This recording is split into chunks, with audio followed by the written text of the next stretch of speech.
Hello, you wonderful people, and welcome to another episode of Super-Fanta-Fi. This being a show where I talk about TV shows of the supernatural, fantasy, and/or science fictional genre. For today's episode, I'm going to talk about the latest episode of The Crossing. So in this episode, Lindauer kind of sends in a scientist named Sophie, which we don't really know too much about her. She does come off a little cold at the beginning because she's like, oh, I'm not here to save a child, that being Leia. She's just here to make sure that an epidemic doesn't spread out, because she doesn't like the way Emma's handling things. It's because it's like, oh, like, why isn't the rest of everyone else quarantined? It's like, well, these people know about this disease, because obviously Sophie doesn't know a lot, because Lindauer is kind of like, keeping everything hush hush, obviously on purpose. But nevertheless, it does seem like she does kind of warm up to Sophie, because I think when she not Sophie, I'm getting ahead of myself on something else.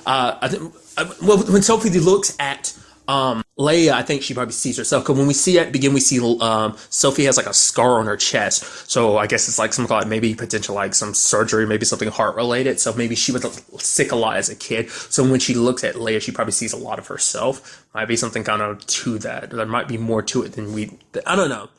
I'm just curious to see what kind of role like Sophie kind of plays in this. She even confronts Rebecca about the whole situation, like trying to understand everything.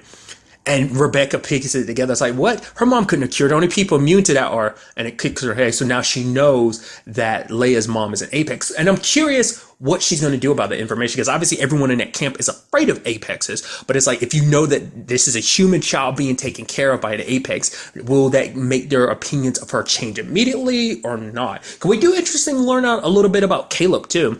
Because it seems like he potentially had something to do with either the resistance or something like that. Like, Caleb isn't just the kind of like soft-spoken, like he seems like just kind of like the quiet leader, but it seems like there's more to it than that. I don't know whether he's high ranking or not, but it seems like when it came to this whole situation, maybe he was kind of something like essentially kind of it seemed like military, but I mean, I don't know what that necessarily would mean in the future, like with basically things kind of being run the way they were, like Apex is being taken over. So maybe he was like kind of an enforcer back in the day when it came to Apexes. So maybe he's crossed paths with them in some shape or form like that. You know what I'm trying to say? So what would he think finding out that Leia's mom is an Apex? I mean, because the fact is, Rebecca seems like she's telling Sophie at the end, kind of breaking everything down, even though they're told not to, which I'll get to in a second. But I can only assume that's because Rebecca, knowing about their own child, she wants to do whatever she can to help Leia. And it's like, if she can inform Sophie about some way, like knowing that Leia has fought this infection before, then maybe they can find some way to replicate it in some shape or form, which I don't think you'll be able to. You need Reese for that. So, and since I was just talking about it, we do have the whole situation with Thomas, because obviously Lindauer sends it. I was actually surprised. Like, legitimately, I thought they were going to kill him, but I guess it's like, if Thomas just up and disappeared completely, it would raise questions, especially because Emma's the one to kind of set everything in motion, so Emma would start asking questions. So Thomas comes back and is like, hey, everybody, the fact of the matter is, all we got to do is shut up about this, because obviously we're going to freak people out, and people are going to lock us up, think we're crazy, so let's chill here for a bit, and the moment, everything gets settled down, they'll help us relocate to a new life, which we already know Eve last episode was like, nah, bump that, they need to die. Basically, they don't want anyone else talking, because the question is, like, only a few people, like, a part of this whole Homeland situation, Emma and like one of the other dudes, no one else a part of this like team knows. So I get the feeling like the team might become expendable as well, especially because later on Emma ends up finding out that like this whole operation is not on the books, like there's no records of it, so meaning that the entire group of like people Emma's kind of the boss of, all of them are expendable, herself included. That's what that immediately says in my mind. Because interesting enough, you have both Caleb and Emma seeing through what his BS immediately, because it's basically the whole point is to keep them docile, keep them off guard, so that when the time comes that they can come in, swoop in, and just kind of take care of them. I mean, it is interesting because even Caleb pointed out, it's like, there's a lot of food there. There's enough supplies and food there for possibly months. So it's like, you're going to keep them alive that long? Or is that Lindauer kind of doing that until like, because Eve wants them dead, so the question is, like, is Lindauer trying not to go down that route? Because it's like, oh, these are people that we're connected to. They didn't ask to be in this situation, so. But for Eve, it's whatever that they are trying to accomplish, them being here jeopardizes that, because it messes with whatever they're trying to do for the future, I guess, because they add in more variables, because they know what the future holds, because they're from the future. If you add in other people too, and it just kind of throws everything out of whack, so maybe that's what it is. Which there's a storyline that kind of fits with that, so I'll kind of probably tackle that next, because I do apologize, I'm all over the place, but it is interesting because Emma doesn't have many allies, and she turns to the one person she knows she can turn to, and that's Jude, because she points out to him like there are people who've been here longer. How long they've been here, I don't know. At the very least, the dude that was hunting Reese down this episode, he says he hasn't seen an Apex in 10 years. So either that's because he's only been here 10 years. That could be multiple things. Either he got here 10 years ago, where there's been others who've been here a lot longer, or they all got here 10 years ago. I feel like it's probably more like the former rather than the latter. Like he's the only one, like he arrived 10 years ago. So there have been others, because I feel like because not unless there are apexes that went to the past, but it's like the apexes were so unaware of this like technology existing in the future. So I can only assume it's always been humans. I mean, just commons who did it. So I can only assume like there was like maybe Eve. I mean, it would make sense why she's called Eve too, like Adam and Eve, like being the first two. So who's to say she wasn't the first one, and subsequently she was put in a position where she made it. Like, she put up a system that lets, like that dude probably has like a fake life and identity and stuff because there's already people in play to help it. So it's probably a situation of a few came through and then even more. Because the way it made it sound like there was already one migration before, but who's to say there hasn't been multiple prior to like the main 47 we're focusing on now, or the 447 that we're focusing on, so maybe that's a potential aspect. We'll see, but maybe we'll get clarification for it coming up soon.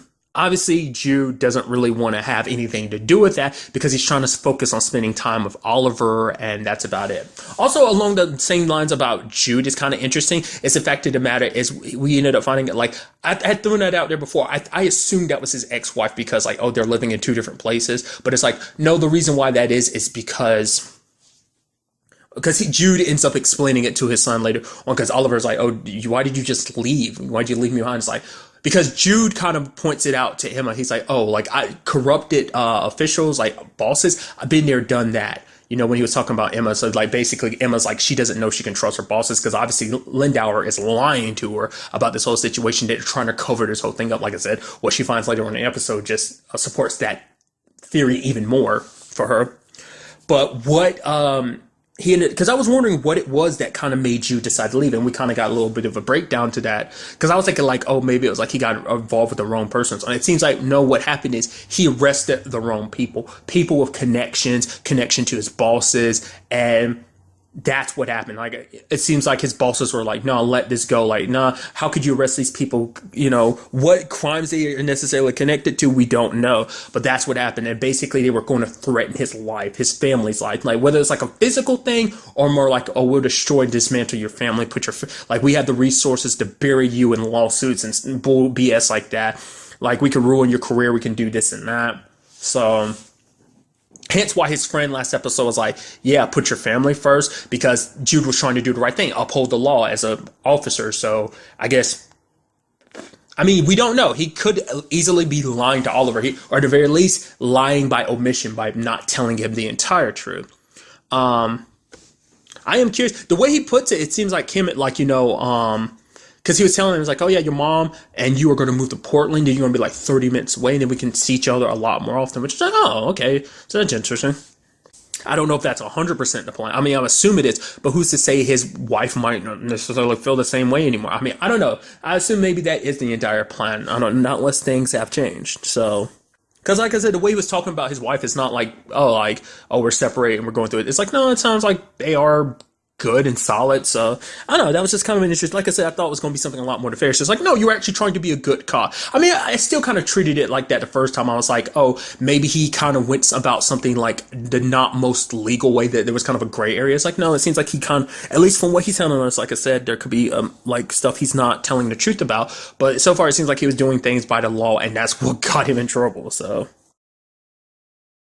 episode, going back to Reese, once again, still showing you how badass she is. Isn't me? It seems like her wounds heal faster. Like that gunshot wound looked like it was already kind of scarring up already. I don't know. I'm not a medical professional, so maybe that was kind of already. But it just seemed like it was, and it seemed like she wasn't in pain as much anymore. I mean, she took the bandage like thing off pretty quickly. It seemed like she was good after a little while. So I guess her body naturally heals faster. Especially how she was taking those guys down. It wasn't like she was injured. easily taking down that squad. It's hard to say if she actually killed any of them. It looks like she kind of knocked most of them out, which I guess because it doesn't seem like Reese is actually going kill crazy since they've been, like, she does seem like she is trying to keep it low, because I think she probably in her mind is like, if I kill anyone, I'm just going to attract more attention, like get a lot more trouble my way. So it seems like she, I mean, whatever the case may be, she systematically tore that team apart. Like I said, it seemed like they were most getting knocked out, but maybe she ultimately ended up killing some, if not all of them. Definitely kill the final dude. And it is kind of interesting to learn that the weakness is high frequencies, which makes sense because they have heightened senses, especially their hearing. And so that ended up being his ultimate weapon against her. But then he was like, oh, whatever reason you're saying, I'm going to find that person, I'm going to put a bullet in it. And it's like, oh, mother instincts kicked in. She stepped up, knocked that thing out of his hand with that wooden log, and then proceeded to snap his neck. I was like, oh, so you're done with already. I thought maybe you'd be kind of like a little bit more of like, oh, come back. Like, because I thought he was going to walk away if you captured it, like, you know, something was going to happen later on where Jude had to rescue or something like that. It's like, nope, she settled that situation pretty damn quickly with like literally the snap of a neck. So that was kind of interesting. Because the way he talked about it too, it seems like, because like I said, like he talked about it like he's kind of a professional apex killer. And that's why I'm wondering, like, has Caleb kind of done the same thing or not? Because in his case, he kind of talks like he's killed apexes before because he had that weapon specifically there. So I guess either that's something they brought with them to the past to be ready against them, or that's just something they had prepared just in case, or is that something they got ready last minute? I don't know. But another element that happened in this episode is Hannah's basically being blackmailed by this dude who knows a secret about her. Obviously, at first we don't learn it, but now we do. Like the thing that's so bad that Hannah wanted to kind of run away from the camp to get away from this guy. And it's like, oh, the thing that that thing she did is she was a collaborator, which, to be fair, I guess it's hard to say. Like, it's not, who's to say she did it for, because in a situation like that, it's like, it's survival instinct. It's like you want to do whatever you can to survive. And who's to say, like the way things are kind of set up, it makes me think like Hannah wasn't doing it for herself. She was probably doing it to make sure that her and her entire family were good. Don't know if she, like, any of her family's with her or not. Like, this whole trip, was this something she decided on her own? Was it seemed like it might have been something her family probably potentially pushed her to, like, to kind of get away from this life, to get away from the apexes and everything. So it's not like they probably collaborated on their own, but it doesn't matter. It's like you help the people who are enslaving and trying to wipe out, who are trying to genocide our entire species, essentially. So there's that. Because she ends up bumping into Marshall, interestingly enough, and then she thinks about Tara Lockett, and I'm like, okay, it's never explained in this episode, but I can only assume it's because, like, he's like her great-great-grandfather or something, like he's family, which is interesting because going back to the whole family thing, like, they said that I could trust you, that if I find you, that you could protect me, so it's like, well, I guess because that'd be like the only person in this timeline that would know. It's like, that he has to be family. Like, that has to be it in some shape or form. Because she's even telling him to kind of stay. Because I guess because she knows what his future kind of entails. And it's like, probably like, if you don't, you know, which kind of brings into the whole, like, well, how does time travel work in this? Like, obviously, does it work like a loop? Like, was there another Hannah in a different point in time who went back in time to convince Marshall to stay, and that eventually led to her family being born, type of thing? Also, like, you know, is it one of those things where it's like once a new timeline is created, the original disappears, or does a previous one still exist in some plane of existence? You just probably can't necessarily go to it even if you went to the future, type of thing. I mean, I don't think they ever have any plans of going back, you know? Because, like, I mean, that technology doesn't exist right now. I mean, maybe there's some semblance of it now, but it's like, obviously everything's tailored to going back to the past, nothing about going to the back to the future. So I don't know, it's just something kind of like rattling off in my head, but it's like, you do see that Roy is trying to do his best to help her. Like, yeah, he ends up sneaking her back in. So it seems like so far she's found two people she can trust while still being in that shitty situation. Because she can't let anyone, because if she can't let anyone know, because the entire camp, and the dude even goes like, oh yeah, Caleb, he'll turn on you in an instant. You know what he did, like what people like him do to collaborators. So I guess it's like tortured him for information or something like that. That's why I'm kind of like surprised, because it's like Caleb doesn't seem like that. He seems like the calm, soft-spoken leader, but it's like, no, apparently kind of a force to be reckoned with. I mean, we still haven't seen yet, but that's just because he hasn't been put in that position yet. So ultimately, another element, we'll kind of have to wait and see kind of how that unravels. Like, what will he want from it? Like, because I feel like Hannah's not really in a position to do anything for you. So it's like, what benefit do you get from blackmailing her is what I'm kind of trying to get at. It's like, Like, she's literally in the same situation you are and she has nothing. Or are you going to be like, oh, give me all your stuff and like that, which sounds like such a bully thing to do, but it's like, what benefit do you get from this? Like, I guess if there's anything that goes down in the future, it's like, oh, either help me and side with me, or I let everyone know the truth about you. So, would she tell Roy? Because Roy doesn't know anything about the whole, like, them being from the future thing. So, ultimately, we'll have to wait and see.